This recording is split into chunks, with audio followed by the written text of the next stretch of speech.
It's supposedly the largest drill since 1993.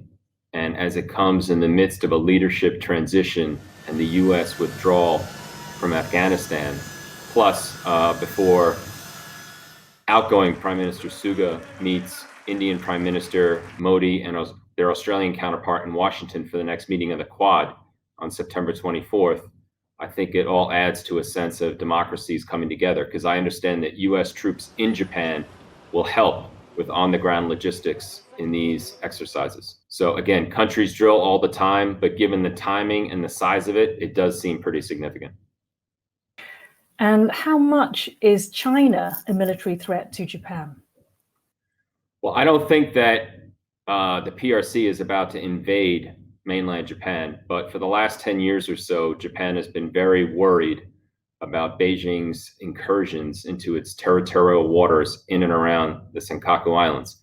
And very inconveniently, for purposes of this interview, I'd have to add that Taipei too claims those islands. In fact, Beijing bases its own faulty claim to the Senkakus on the assertion that the islands appertain to Taiwan, as it says. So I think that Japan has a direct fear with Beijing seizing the Senkaku Islands, but I don't think Beijing is about to invade Japan proper. How important is Japan to Taiwan's defense in the event of an attack from China?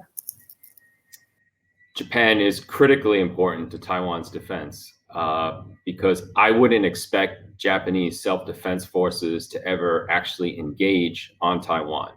But there are 50,000 U.S. troops in Okinawa, and the United States is not obliged to defend Taiwan in the case of mainland attack. But were we to do so, then that first line of defense would be from Japan. And we could expect and hope for a lot of logistical support from our Japanese friends on the ground in Okinawa and elsewhere, be it refueling, handling Taiwanese refugees to Japan, whatever. And then were Beijing ever to attack U.S. bases on Japan, then I think all bets are off and you don't know what Japan would do. So again, I don't foresee Japan getting actively involved military on Taiwan, but its support and logistics role for the U.S. and Japan would be critical.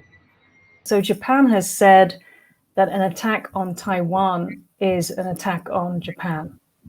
So why is this so?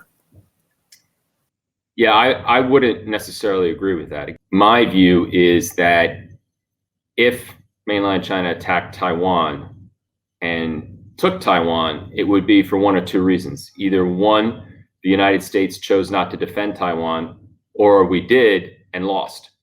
Either way, it would signal the end of the U.S. order in Asia. And Japan has hitched its own security to us. So if America is done in Asia, Japan would seriously have to recalculate its own standing and security. And again, going back to the Senkakus issue, since Beijing bases its Senkakus claim on that the islands appertain to Taiwan, were it to gain Taiwan, then it would only be a matter of time before it tried to seize the Senkaku Islands. So again, I don't see an attack on mainland Japan, but you can see, given America's role in Asia and Taiwan is sort of a staging grounds for taking the Senkaku Islands, how Japan would be very concerned for its own security should Beijing ever succeed in taking Taiwan.